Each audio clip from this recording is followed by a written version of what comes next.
شاید بدون اینکه بفهمیم سالهاست داریم توی اتاق تاریک زندگی میکنیم.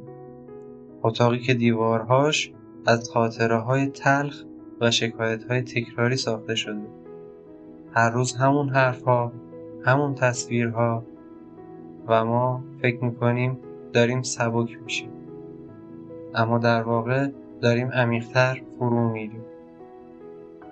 ببینین، گله کردن از زندگی شاید یکی از طبیعی ترین واکنش‌های ما باشه.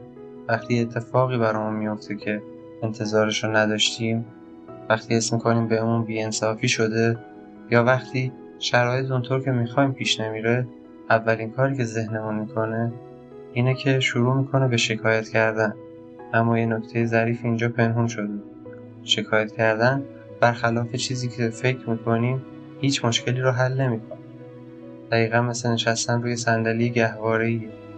بهمون حس حرکت میده اما هیچ وقت ما رو به مقصد جدیدی نمیرسونه. خب این ماجرا ما رو به یه سوال عمیق‌تر میرسونه. چرا گله کردن نه تنها کمکی نمیکنه، بلکه مثل یه گرداب احساسی عمل میکنه که هرچی بیشتر توش دست و پا میزنیم بیشتر ما رو به عمق خودش میکشه.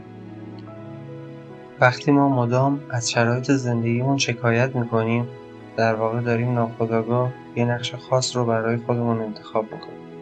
نقش قربانی.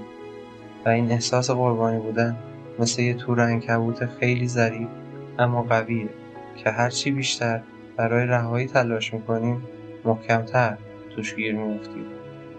افرادی که تو این دام گرفتار میشن کم کم این باور در اونها ریشه میکنه که انگار تمام دنیا علیهشون توطئه کرد.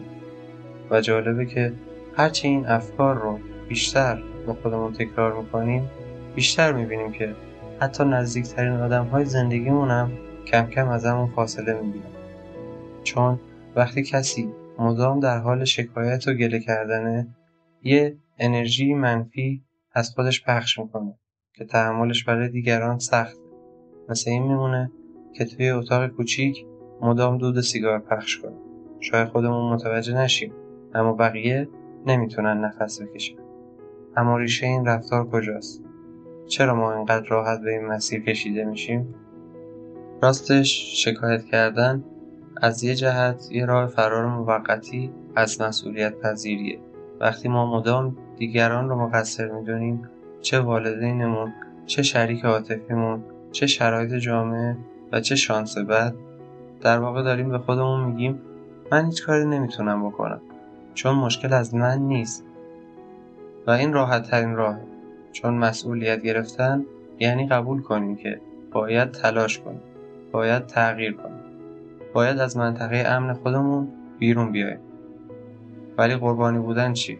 اون فقط نیاز داره که بشینیم و منتظر باشیم تا شاید یه روزی دنیا برامون عوض بشه. حالا که این رو فهمیدیم، بیاد ببینیم چه کاری میتونیم برای خودمون انجام بدیم. قدم اول یه جورایی آشتی کردن با واقعیت. باید این حقیقت رو بپذیریم که زندگی هیچ کس کامل نیست. هیچ کس. حتی اون آدمی که تو شبکه‌های اجتماعی بی‌نقص‌ترین زندگی رو به نمایش میذاره. چالش و سختی بخش طبیعی زندگی، نه اتفاق شخصی که فقط برای ما میافته. قدم دوم اینه که یه سوال ساده از خودمون بپرسیم. خب حالا که این مشکل هست چه کاری از دست من برمیاد؟ اگه جواب براش بود حتی یه قدم کوچیک همون رو انجام بدیم. اگه هیچ کاری نمیتونیم بکنیم باید یاد بگیریم که انرژیمون رو برای جنگیدن با چیزی که قابل تغییر نیست هدر ندیم.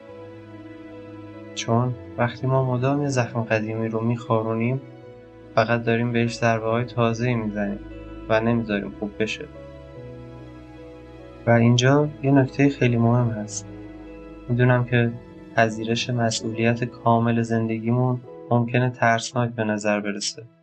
میدونم که گاهی خیلی راحت تره که بگیم من قربانی شرایطم تا اینکه بگیم قدرت تغییر دست منه.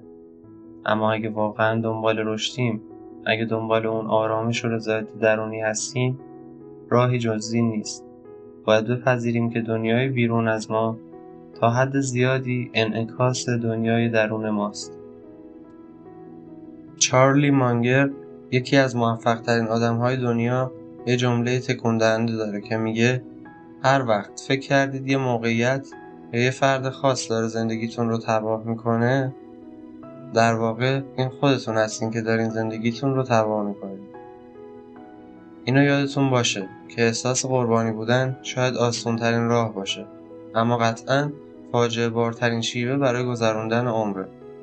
چون باور کنید وقتی ما از درون تغییر کنیم، دنیای اطرافمون هم مجبور میشه تغییر کنه، نه برعکس. و این شاید قدرتمندترین ابزاری باشه که در اختیار داریم.